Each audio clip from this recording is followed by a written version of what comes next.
Hey, welcome to Not Another Who podcast. I'm Sam, and that is whoever that is.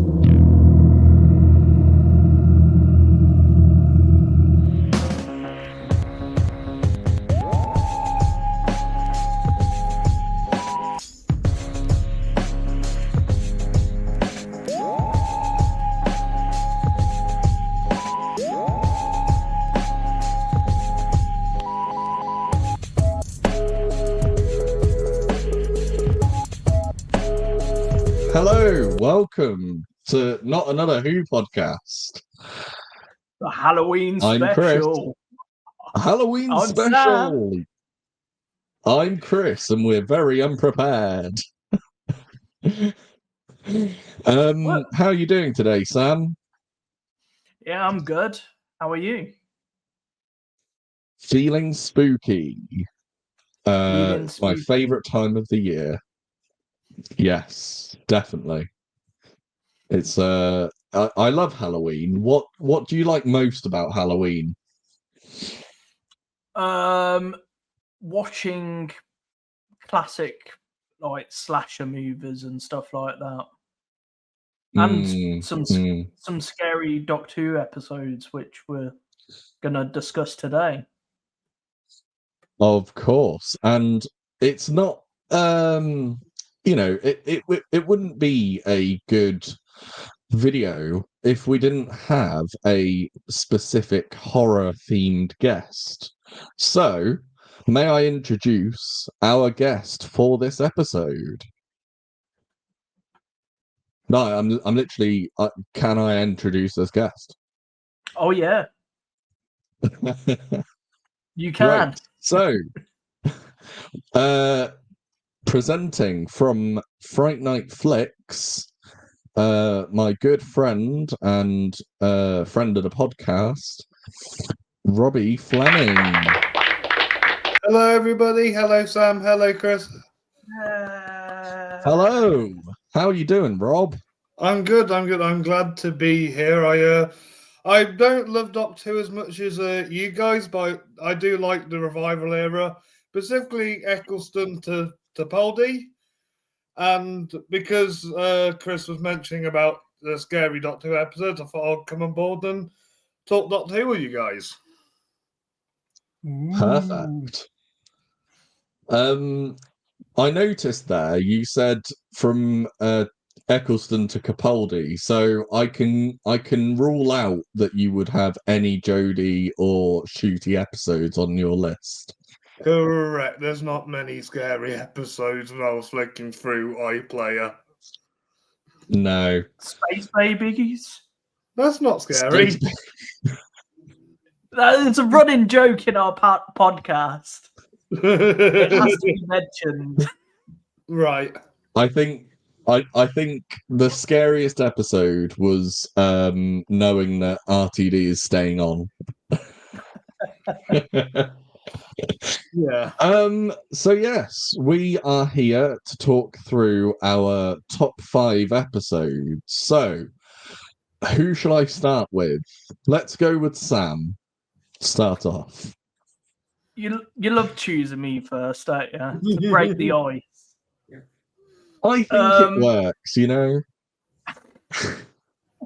As the veteran Whovian among us. I have been a Whovian probably before you were even born. Mate. Not by probably. Much. No. Not by much. We're only like 5-6 years apart. Anyway. Yeah. My number 5 pick is The Brain of Morbius. Oh, very interesting. Do you know that one, Robbie? Is it a classic era one? It is. Yes, it is from 1976. Yes. So it's Davison? Tom Baker. No. Baker. Close enough. The King. The GOAT. Nice.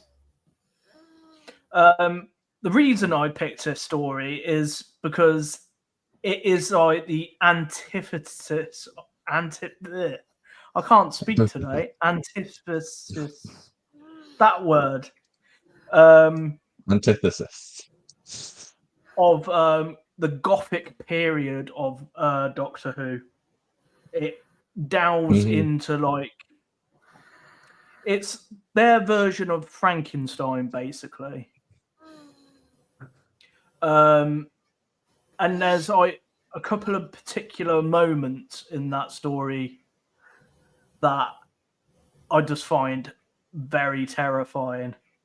Have you seen the story, Chris? I have actually. I watched it quite recently again because I felt in a spooky mood, and I have to say, out of all of like the classic Who era, that is definitely one of the scariest. It's not. I would say it wasn't. It's probably not scary. I think it's more creepy. It's got a very creepy vibe to it. I love the whole Frankenstein premise for a start. And I just love the atmosphere of that episode. It just doesn't the tension holds throughout the entire episode. Yeah. There's a particular moment in that story that I find particularly unnerving. Is when Sarah Jane is like, she's she got blinded by the blast from that ring. Yeah. From the Sisterhood of Khan. Yeah. And she pulls the curtain across, and what does she find? Morbius without his head. Yeah. He's just like, yeah. It's the whole, because she can't see it either, and that's what I find like it is so obviously, like, it's just so creepy and just disorientating. But it's just the fact that it's like, out of all the things you expect, you don't expect that. Yeah. It's but just yeah, I would definitely sorry.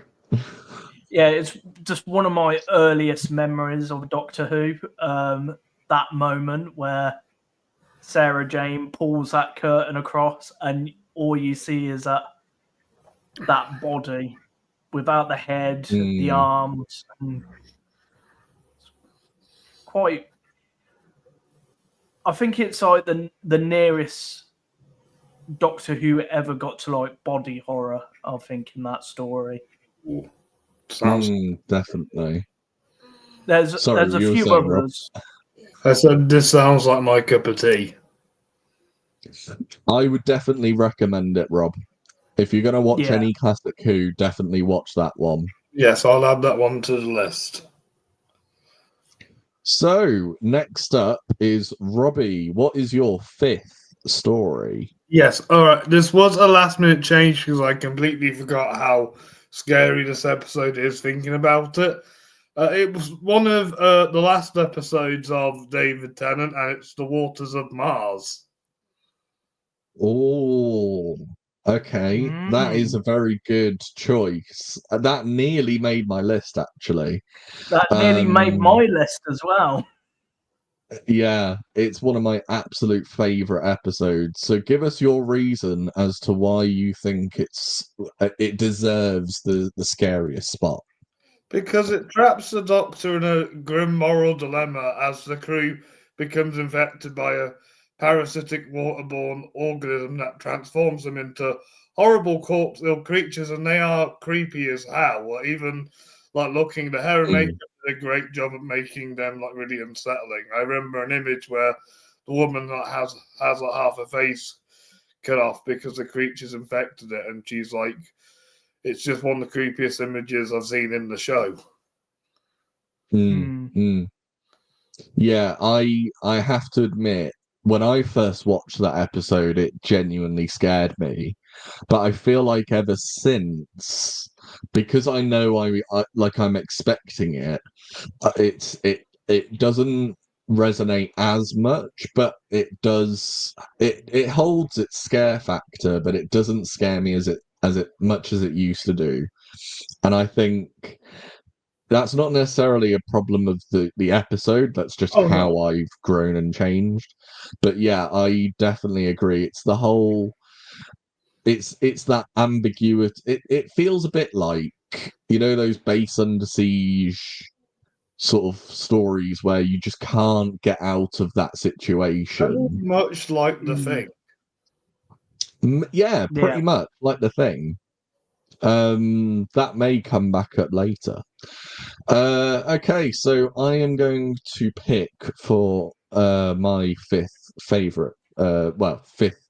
creepiest, scariest episode, The God Complex. Ooh. Matt Smith.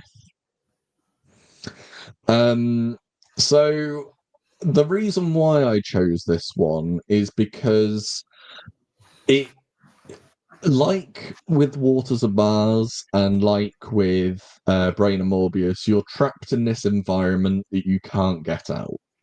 I mean, you're literally trapped in a hotel.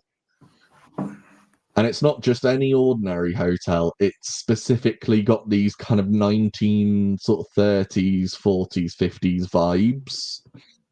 The whole decor of the hotel, it's old, but there's something otherworldly about it. Yeah. And I love the whole mythological meets psychological with the Minotaur and playing with people's fears and insecurities. I like the whole idea that the sort of key to this episode isn't that it feeds on your fear, it actually feeds on your faith. Reminds me of the story Ghostlight by Seventh Doctor. Ghostlight is a fantastic story because it's challenging Ace's fear and her fear of what happened to her, several years before she met the Doctor. And I just I love the concept of 1983. I have seen this episode because I remember that David Walliams has an appearance in it. Yeah, that's the only thing that lets it down.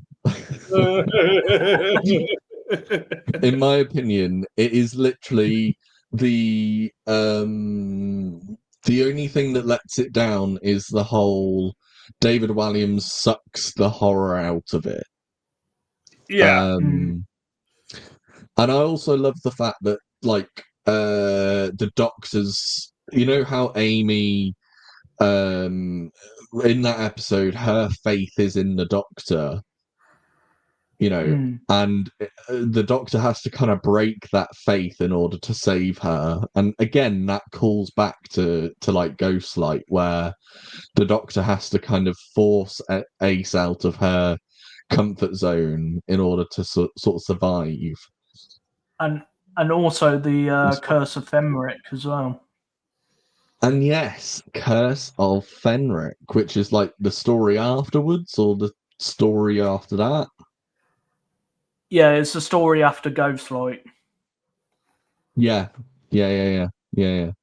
So yeah, that's my fifth. Now, before you move on, I just want to say I do think Matt Smith is probably one of the best actors to ever play the Doctor. After his tenure. Yeah. And I would say the same for Karen Gillan as companion as well. I think with Matt Smith, the way he embodied the role was so unlike anyone else, in my opinion. Like, you know how every Doctor has had their own stance on the role, so Patrick Troughton made it his own, John Pertwee made it his own, Tom Baker made it his own. Yes. I feel like Matt Smith made that as well. Absolutely. Did you know Patrick Troughton was his influence in shaping his character? That makes a lot of sense. Yeah. I think most doctors said Patrick Troughton was their inspiration. Yeah, a lot of them said that. Even Tom Baker.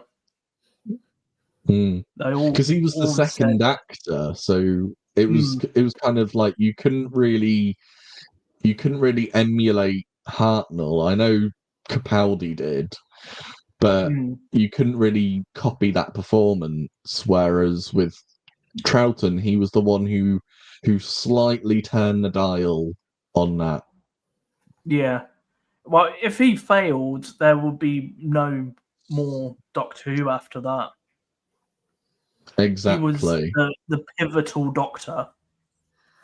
The defining Doctor. The defining Doctor, yeah. So what is your number 4, Sam? My number 4 is Terror of the Autons. Oh, that nearly made my list as well. Well, basically, it's just nightmare fuel that this story is. With the them carnival masks, the Autons wear in that story, with the big eyes and the hats and the uniform they wear. Yeah, and the daisies as well.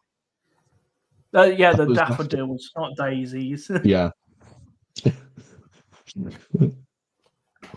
No, that's a really good choice. And also the troll doll in that story. I remember seeing Sorry. That gets up and kills people. I remember back in 2005, 2006, I got the Monsters and Villains Doctor Who book. And there was the troll doll in that, and that scared me more than the Auton. Yeah. No, that is a perfect choice. And it's also the introduction of the Master. Exactly, yeah. Which is, one of the most formidable villains. And you have 2 iconic villains in one story, which is even better. Do you have anything more to add? Basically, it's a cracking story if you like. I'll add it to the list. Some nightmare fuel to your Halloween. Yes. This is probably going to turn into a let us recommend Robbie Doctor Who story. This is going to go from terrifying episodes to Robbie, you need to put this on your watch list. So Rob, what is your number 4? Well, lucky for Sam is actually a classic one. This is the oldest episode in my list. It's not necessarily scary. I just find a design of a certain race of people in this to be absolutely terrifying. This is the 10th Planet from William Hartnell's era. Yeah. Oh, that is surprising. Go on. Yeah. I was just gonna say, we both have it at number 4. Oh no way! Yeah. Okay, both of you say what you made it. What made it scary for both of you? Let's start with Rob first, because I've got a lot. Oh, the Cybermen with their clothed faces and hollow, emotionless voices have this really uncanny, almost corpse-like quality that later alliterates lost ideas of humans surrendering their humanity. Also, this is Hartnell's last adventure as well, so it's kind of a big. And we were literally just talking about William Hartnell. Oh yeah. Yeah, no, that's really interesting. I basically have kind of the same thing where it's the Cyberman design. In our Cyberman ranking video, I mentioned that, these are probably my favorite, or one of my absolute favorite designs, because of the whole body horror, existential horror to them. The fact that these, because of the cloth, because of the hands, apparently the hands were painted silver, but obviously on black and white, you can't see it. And yeah, it's because I think the Cybermen are scariest when you can still see the human behind the mask. When they start morphing into the actual, like, just Cybermen, when they're just the men in suits. Pardon me. There's a kind of it's a loss of tension, because it's like, I only see you as a robot now. I don't see you. I need to see some human behind the mask in order to feel that terrifying nature. And when I first watched this story, I watched it on DVD, and you can see the eyes behind the mask, and Yeah. it's pure nightmare fuel. It is nightmare It's fuel. absolutely. Sorry? It is nightmare fuel. Yeah. I think that's what I love most about the Cybermen, is I want to make them as scary as possible, and the best way of doing that is to really harken back to what first made them iconic. And we saw that design again in a Capaldi episode, didn't we? Yes. Yeah. World Enough in Time? Yeah. World Enough in Time. And the Doctor Falls. And the Doctor Falls. And also, just a quick one. We were talking about The Thing earlier. Or we mentioned The Thing. This episode has a lot of influence on both The Thing and the 1950s Thing from Another World. Nice. Because one of the concepts Kit Pedler and Jerry Davis had was The Thing from Another World. So when they were writing this story, they were thinking about that film whilst they were writing it, and it's set in the 80s where the Thing is set. Nice. And it's an accurate case. Yeah. Yeah. I've not seen the 1953 version. I should. It's great. It's a blast. But I have seen the 80s version billions of times. It's one of my favourites. It's probably my favourite horror film ever. Nice. Probably mine as well. Yeah. Another I mean, you are John literally wearing... classic. I was just going to say. Yeah, I love John Carpenter. Same. Okay, well, that was an easy round. Let's go with your number 3, Sam. My number 3 is the Web of Fear. I can't believe this. Perfect. Go ahead. Explain away. Well, the Web of Fear is my only black and white story like this. It's the oldest on the list. What makes this story creepy is the Yeti and their glowing eyes.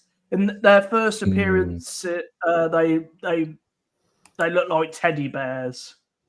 I didn't find them really that scary, to be honest. But when they came back in the Web of Fear, they got remodeled with new heads and these massive glowing eyes. And the moment in that story, what I find terrifying is the opening scene with Professor Travis and his daughter and what's the guy's name? The museum person. I forgot his name. It's just that scene where it's all shot on like film, and it has the music from The Shining. Oh, the dun dun dun dun dun. Diaz No, Irae. not that music. You'll recognize it. It's in I need The to Shining. rewatch that one. Okay, that's going on my list for Halloween. What, The Shining? No, Web of Fear. The Web of Fear, yeah. Just skip part 3. Just skip part 3 because of the animation. Skip part 3. Why skip part 3? Apparently, a lot of people don't like the animation. Okay, I didn't like the animation on 10th Planet, but I still watched the last episode. Well, get the DVD. It's got the Telesnap reconstruction on there. Perfect. Yeah. I watched the DVD version. It's a lot better. I've lost my train Anything of else thought. to add? Oh yeah, the opening scene of that episode where that guy gets killed by one of the Yeti. That slow build up, and you think oh crap, he's gonna die. Yeah, yeah. It's just that foreboding sense of, again, fear. Yeah, and the music in that scene helps, which is from the Shining. Interesting. Very good choice. The Shining was made after this episode, but you know. Well, The Shining uses a lot of classical music, recontextualized. So, Rob, what is your number 3? Okay, so this is the youngest episode on my list, and it's one from the Capaldi era, and it has a really good special guest star in it, Mr. David Suchet, and it's Knock Knock. Knock Knock. Who's there? It's David Suchet. I would have said it's Robbie. Doctor Who. Oh, it's yeah. I'm an idiot. Robbie, go ahead. Explain your reason why. It just got that really creepy kind of tone to it. Like, it plays on these classical haunted house kind of tropes, and you're kind of fearing everything Bill and her friends fear, and that twist kind of blows out of the water. Plus, the sound design is massive. Yeah, I just think it's a really good.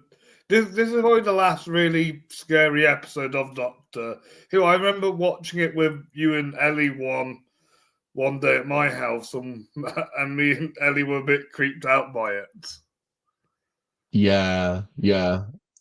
I don't know if I find it as creepy. I think I need to rewatch that again. This is probably going to end up in a list of things I need to rewatch. But yeah, I remember it, but only vaguely. Yeah.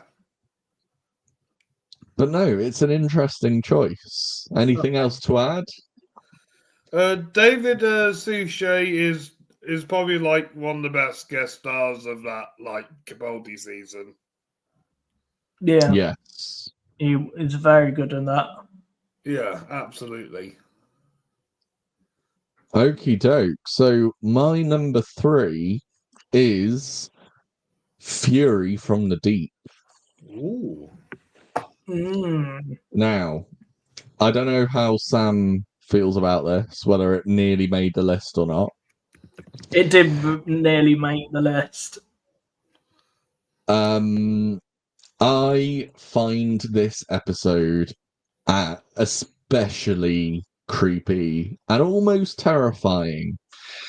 So basically, it's set in the North Sea, and it's got this underlying theme of like pollution and what we're kind of doing to the ocean, and we're it's got a lot of relevant themes that define the episode, and there's a parasitic seaweed that sort of starts taking over people in this rig, and throughout it's got again kind of like The Thing vibes where everyone's trapped in this one location, and slowly but surely over the course of the episode more and more people start succumbing to this parasite.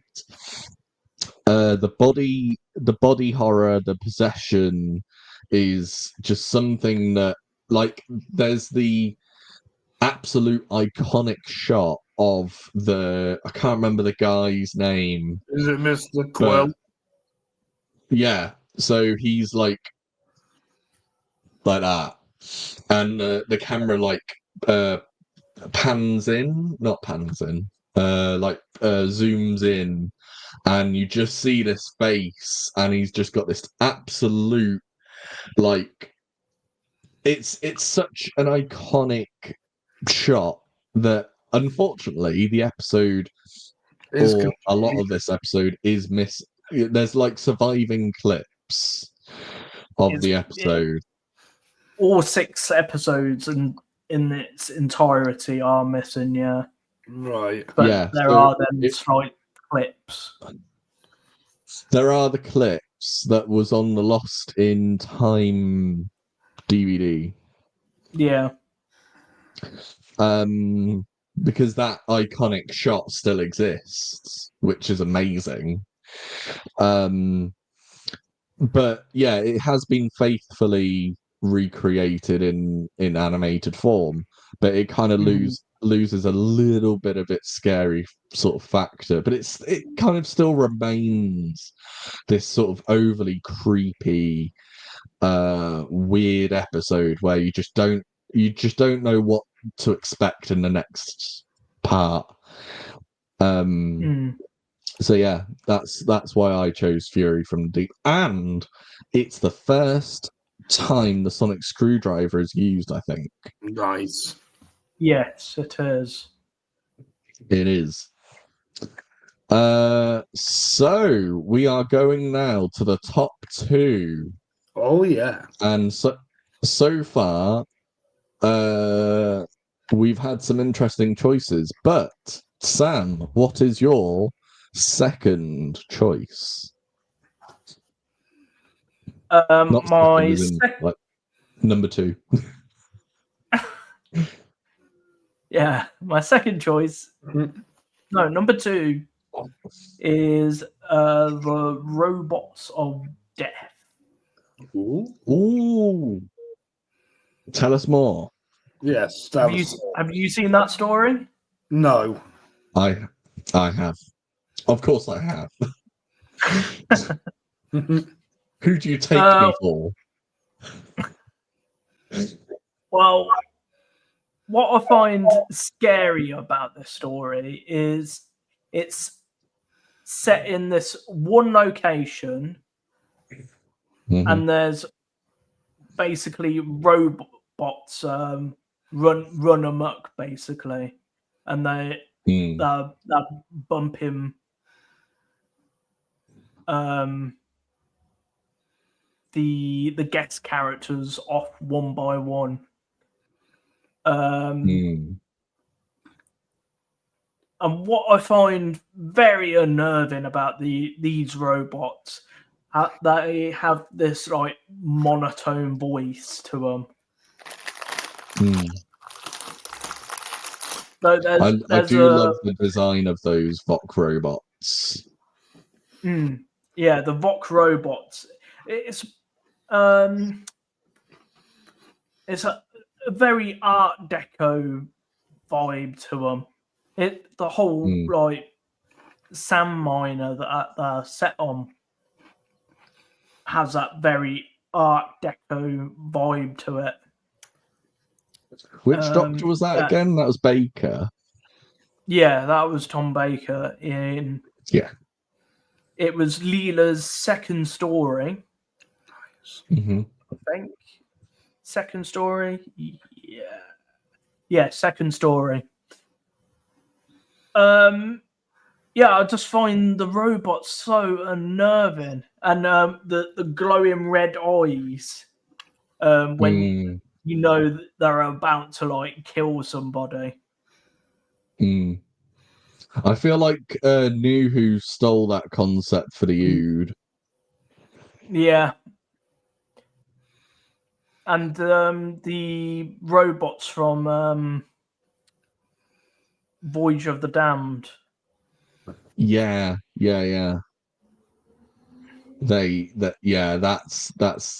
It's just something about those red eyes, isn't it? Yeah. Interesting choice. Do you have anything else you'd like to add?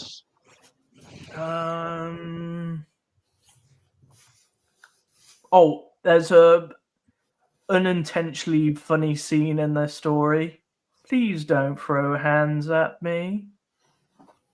you know what I'm on about. Yeah. When Leela throws the hand at the Vok one of the Vok robots. Yeah. Yeah, that is a very good choice, I have to admit. It's one of those where I do like that story a lot. I haven't seen it in a while, so I can't really add anything more to it. But yeah, I do remember that having a quite creepy vibe to it. Okay, so Rob, what is your second choice? Right, so this is the only two-parter I have, and it's the first one we've mentioned from Christopher Eccleston. It's The Empty Child and the Doctor Dances. Interesting. We did that review how many months ago? Like 5? About 5-6 months ago. Yeah. So go ahead. Are you my mummy? One of the most bone-chilling lines I've ever heard in the show. But yeah, it's the children with the gas masks on that freak me out. You've got that London Blitz setting. It's eerie. It's haunting. It's an atmosphere. It's kind of a place you want to watch your guard every 5 minutes. But we get, despite having a controversial actor play this role, we have a fun character introduced. So I guess it isn't too scary. Who's the controversial? Oh, John Barrowman. Yeah. Okay. Less said about him, the better. Yeah. Continue, Rob. Yeah, but this is a very atmospheric horror kind of episode, if you get what I mean. Yes, it really does play on those themes of creepiness, horror, and yeah, I get what you mean. Yeah, and Richard Wilson has a good guest spot in this two-parter as well.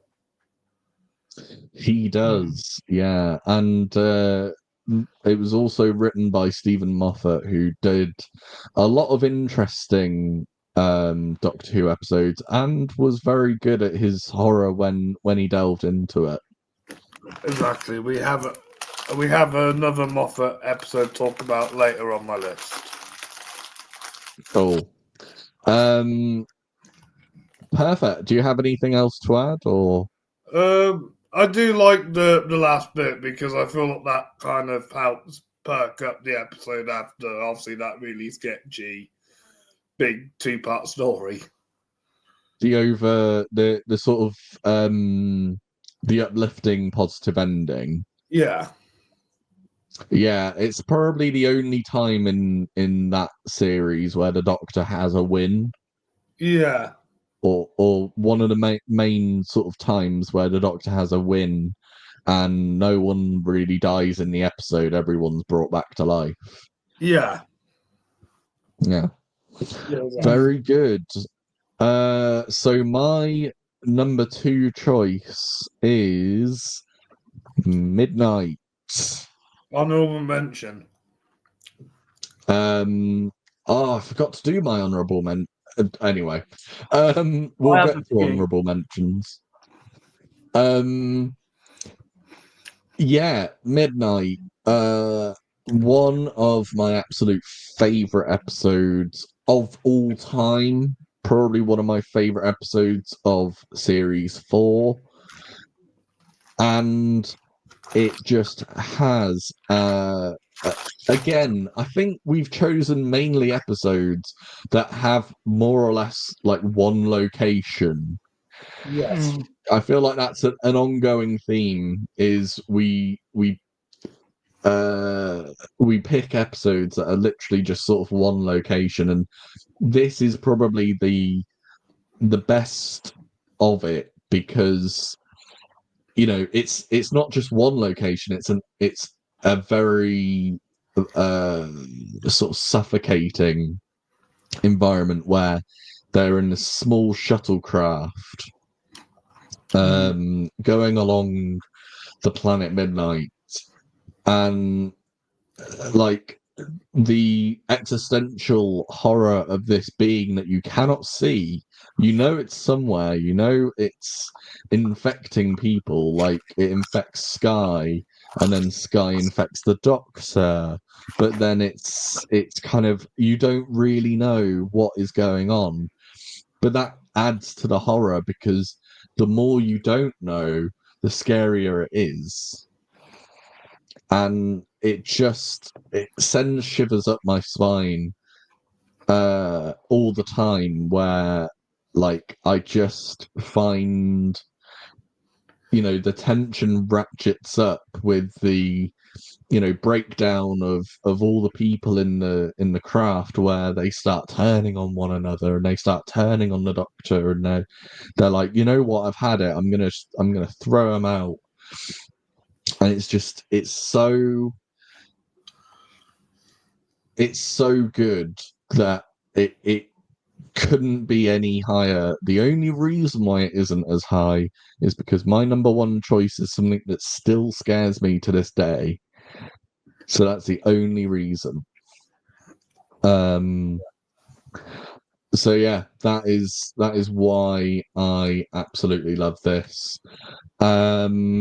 Before we get on to our number 1s, obviously Sam and I forgot to do our honorable mentions. Is there any off the top of your head, Sam, that you would consider an honorable mention that didn't make the list? Fury from the Deep, Deadly Assassin,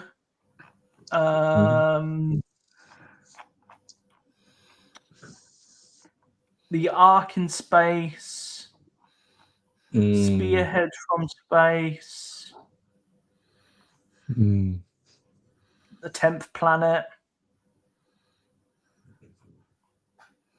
Those are some good choices.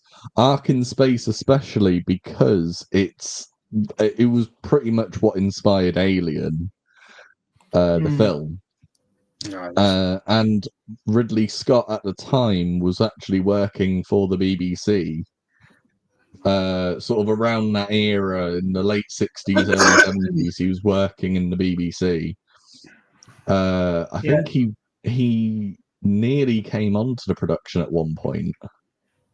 Yeah, he was nearly tasked to create the Daleks back in 1963. that is especially interesting, how a horror director, a director famed for one of the most iconic horror films of all time, nearly had the task of creating one of the most iconic villains of all time. So that connection is really good. Rob, what are your honourable mentions? I was thinking about a couple, and I thought about the Unquiet Dead from season 1. That's a good one. Teeth and Claw is quite a good one that has a bit of a creepiness to it.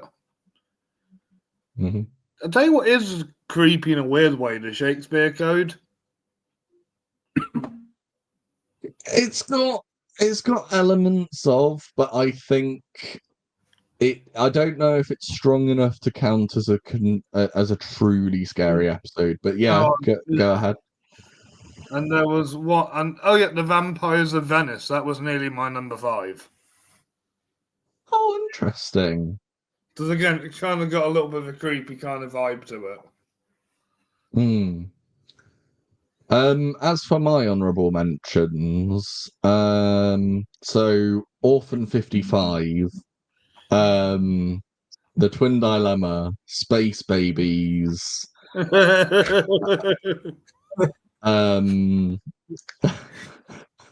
the Interstellar Song Contest, all of Shooty Girls. The Timeless Child. No. The Timeless Child. The Timeless Child, that scares me because it's real. The Warriors of the Deep. Warriors of the Deep. What about Wild Blue Yonder? Time Lash. Time Lash. Time Lash. Time on the Brani. Time and the yeah. No. For serious. Reality War. Yeah. For serious, I think that my honourable mentions. So there is a Jodie episode for serious that does make my honourable mentions. It is the Haunting of Villa Diodati, the Mary Shelley Frankenstein episode. It's not truly scary, but it's one of those where I think if we were doing a top 10, it would have been it would have been somewhere near 10 or 9, because it does have some creepy elements, and I love the use of Mary Shelley in that story. You'd think Nikola Tesla's Night of Terror would be more scarier. I just the problem is I find that episode more boring than scary. Yeah, literally.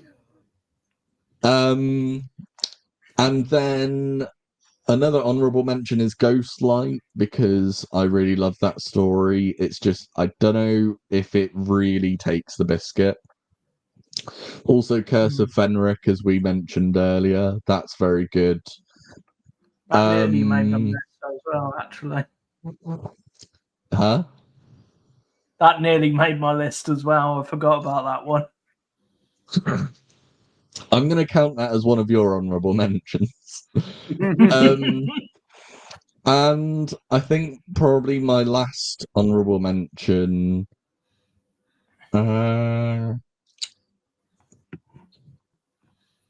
Ambassadors of Death. Yeah. Yeah. I find that a bit creepy as well. Do you have any honourable mentions, Sam? Oh wait, I said. I've done mine. Okie doke. Let's go into our number 1. So Sam, give us your number 1. Well, my number 1 is The Seeds of Doom. Ooh. Go on. Again, this story is very Thing-esque. It's in the first 3 episodes. It's set in that one location, in that base.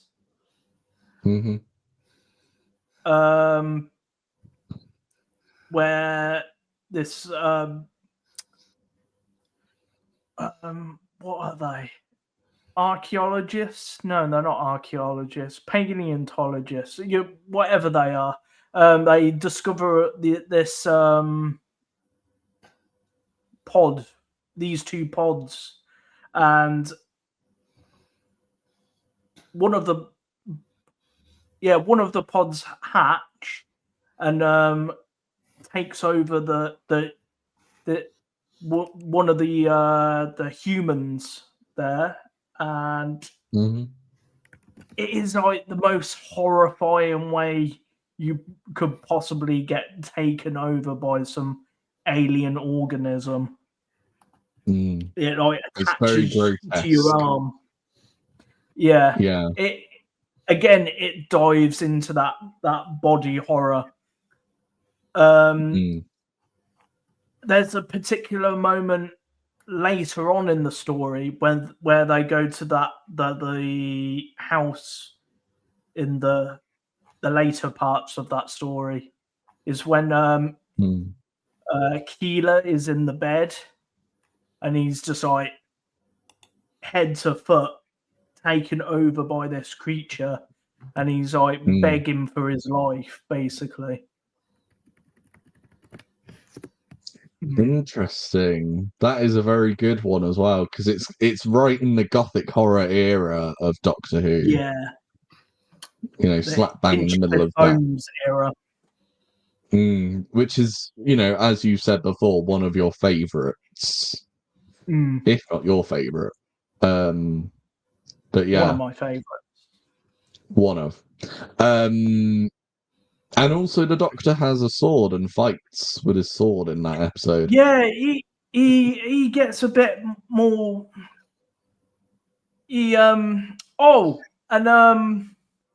Boise from Only Fools and Horses turns up in that story. Nice. Oh, perfect.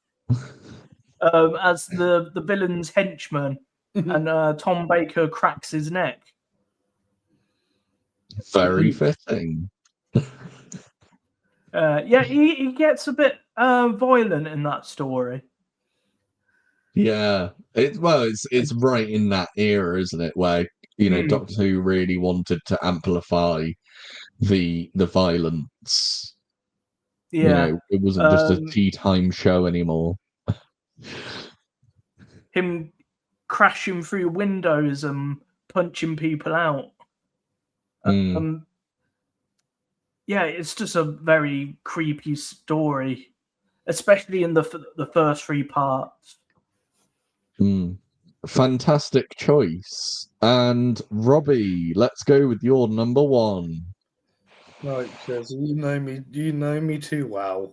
You know me too well. My number 1 is Blink. No, I'm joking. That's harsh. go forward with your reasons. It's the Weeping Angels are creepy as hell. I remember that shot where they're looking at each other, questioning why aren't they looking at the angel.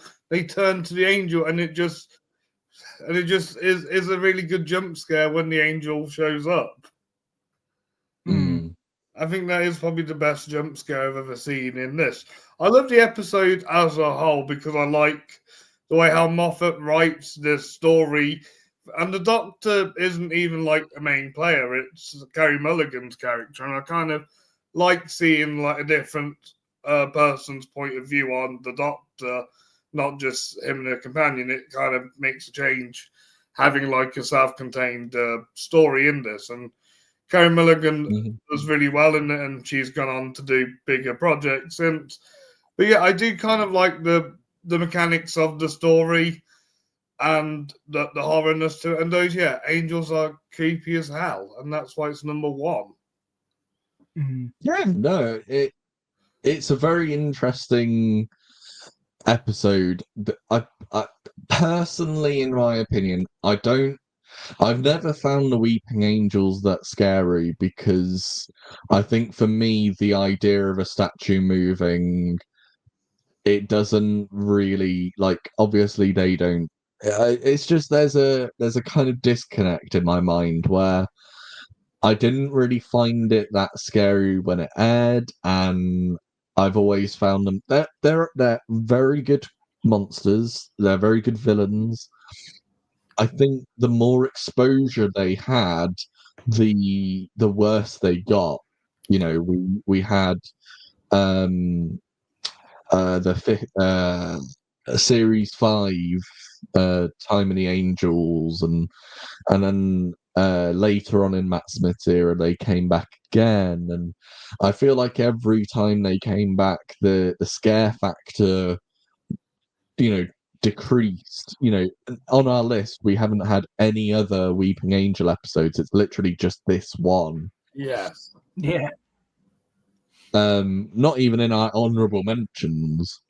So it kind of makes sense that this is the only episode really that is genuinely scary. Sorry, Sam, you were going to say? It didn't even actually cross my mind, to be honest.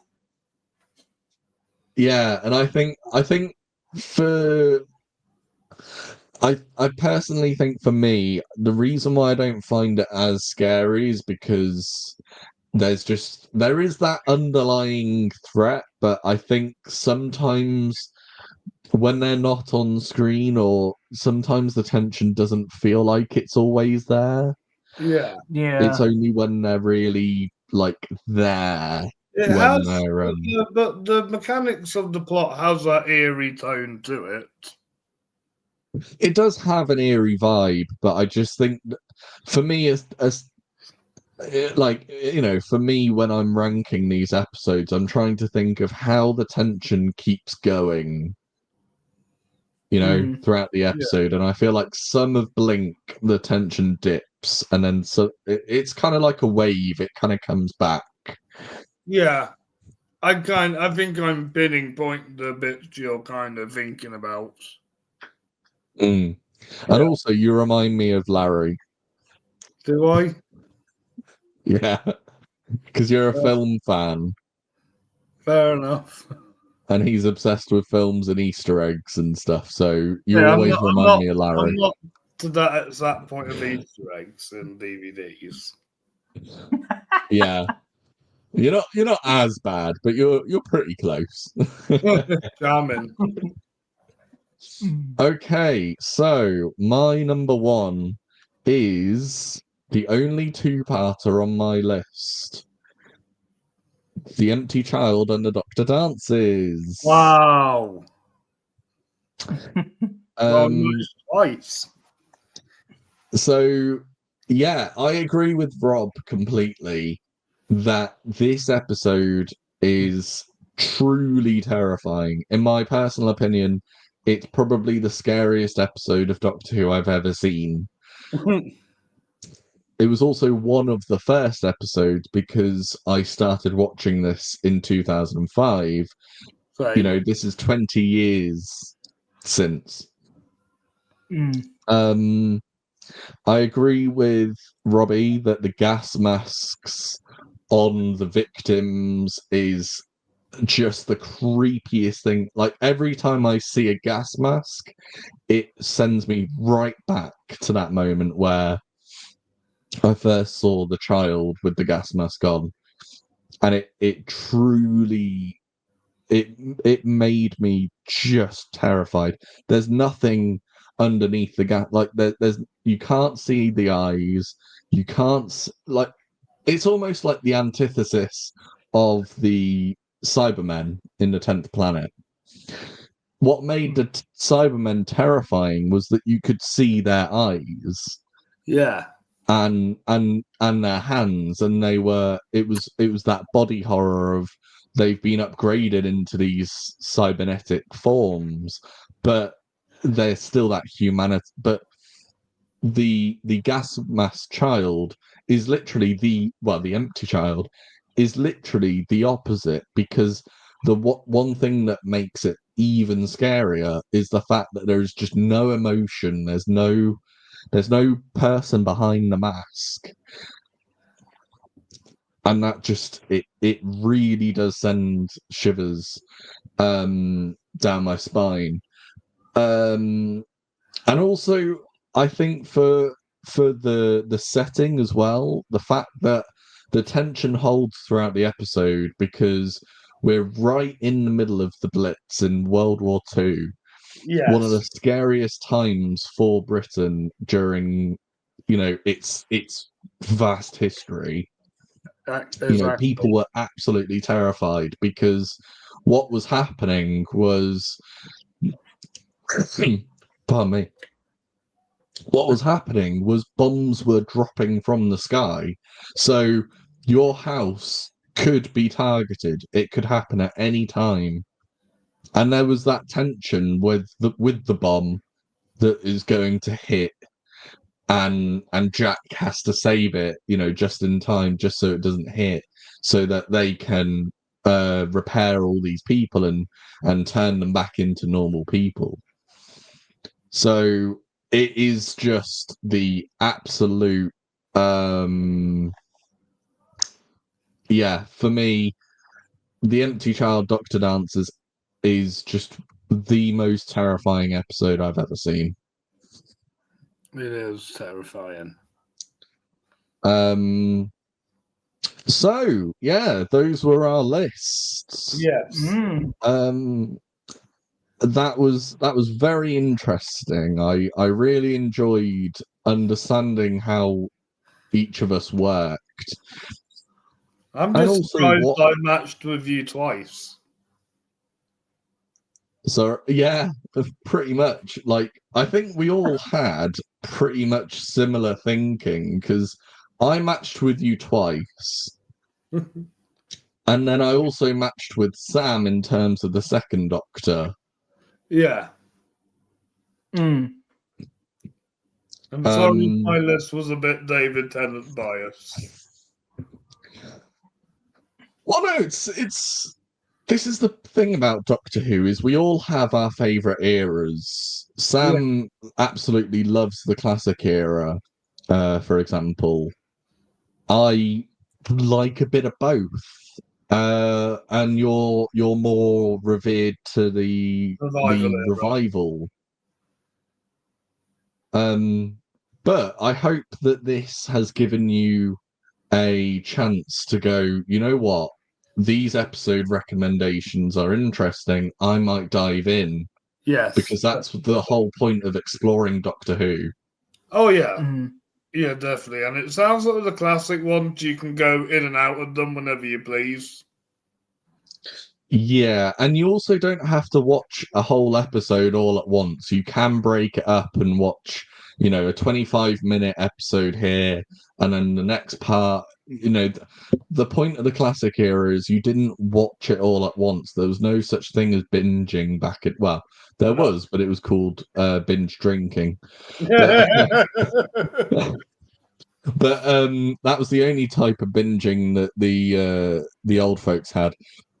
And but we didn't, like, back in the 60s and 70s and 80s, you had to wait every week to watch the next episode, and if you hadn't watched the previous weeks, you didn't know what was going on, so it was even more terrifying. That's why the last season really disappointed me, because Doctor Who is the last of those kind of shows, and they're just kind of doing it dirty into trying to make chance to make the water cooler weekly thing work again.